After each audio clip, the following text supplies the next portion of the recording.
اللہ تعالی عنہ چونکہ ولایت کے جو پہلے امام ہیں ان سے پوچھا گیا کہ ولی کون لوگ ہوتے ہیں، ان کی نشانیاں کیا ہیں۔ تفسیر روح البیان کے اندر اس بات کو ذکر کیا گیا تو مولا کائنات نے ولی کی نشانیاں بیان کی، فرمایا کہ جو اللہ کا ولی ہوتا ہے اس کی 4 نشانیاں ہوتی ہیں۔ ان میں سے پہلی نشانی یہ ہوتی ہے کہ اللہ کے ولی کا چہرہ زرد ہوتا ہے۔ کیوں زرد ہوتا ہے؟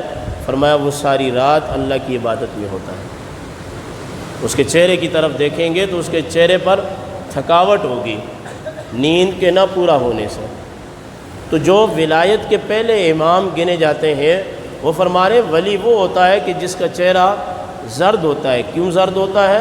ساری رات وہ نفلی عبادت کرتا ہے۔ اور ہم ولی اس کو سمجھتے ہیں کہ جس کا چہرہ سفید ہو، جس کا چہرہ سرخ ہو، یعنی ہم نے یہاں بھی الٹا کام لیا ہوا ہے۔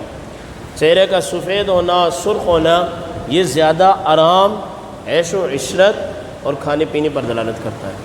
ولی کا چہرہ کبھی اس طرح نہیں ہوتا، ولی تھکا ہوا ہوتا ہے، وہ ساری رات عبادت کرتا ہے۔ اور دوسری آپ نے فرمایا کہ اس کی آنکھیں سرخ ہوتی ہیں۔ کیوں سرخ ہوتی ہیں؟ کہ وہ اللہ سے دعائیں مانگتا رہتا ہے، گریہ زاری کرتا رہتا ہے۔ یہ ولی کی دوسری نشانی ہے۔ پہلا کہ اس کا چہرہ زرد ہوگا، اور دوسرا کہ اس کی آنکھیں سرخ ہوں گی، وہ اللہ سے گریہ زاری کرتا ہوگا، اللہ سے مانگتا ہوگا، اللہ سے دعائیں کرتا ہوگا، اللہ سے التجائیں کرتا ہوگا۔ فرمایا کہ یہ اس کی دوسری نشانی ہے۔ اور مولا کائنات رضی اللہ تعالی عنہ فرماتے ہیں کہ پہلی نشانی یہ ہے کہ ان کے چہرے زرد ہوں گے شب بیداری کی وجہ سے، اور دوسری نشانی یہ ہے ان کی آنکھیں سرخ ہوں گی اللہ سے گریہ زاری کی وجہ سے، اور تیسری شرط یہ ہے، علامت یہ ہے کہ اس کا پیٹ ڈھیلا ڈالا ہوگا خوراک کے کمی کی وجہ سے، بسیار خور نہیں ہوگا، ولی زیادہ کھاتا نہیں ہے۔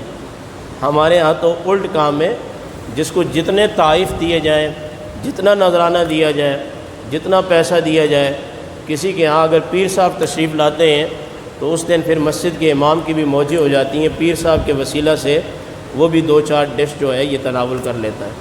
مولا کائنات فرماتے ہیں کہ اللہ کا ولی اس کا پیٹ ڈھیلا ہوتا ہے، لٹکا ہوا ہوتا ہے خوراک کی کمی کی وجہ سے۔ یہی وجہ ہے کہ ایک بادشاہ نے سعدی بابا رحمہ اللہ کو بلایا اور اس کو فرمایا کہ یہ بتاؤ کہ اس دنیا میں جو لوگ کہتے ہیں کہ ہم اللہ کے ولی ہیں ان کے ساتھ کیا کرنا چاہیے، اور جو کہتے ہیں کہ ہم علماء ہیں ان کے ساتھ کیا کرنا چاہیے۔ تو آپ نے 2 جملوں کے اندر مسئلہ سمجھا دیا۔ جو یہ کہے کہ میں اللہ کا ولی ہوں اس کو 1 روٹی دے تاکہ وہ کم کھائے، کم سوئے اور زیادہ اللہ کی عبادت کرے، اور جو علماء ہیں ان کو 2 روٹی دے تاکہ وہ کھائیں اور قوم کو دین پڑھائیں اور قوم کو علم کی باتیں بتائیں۔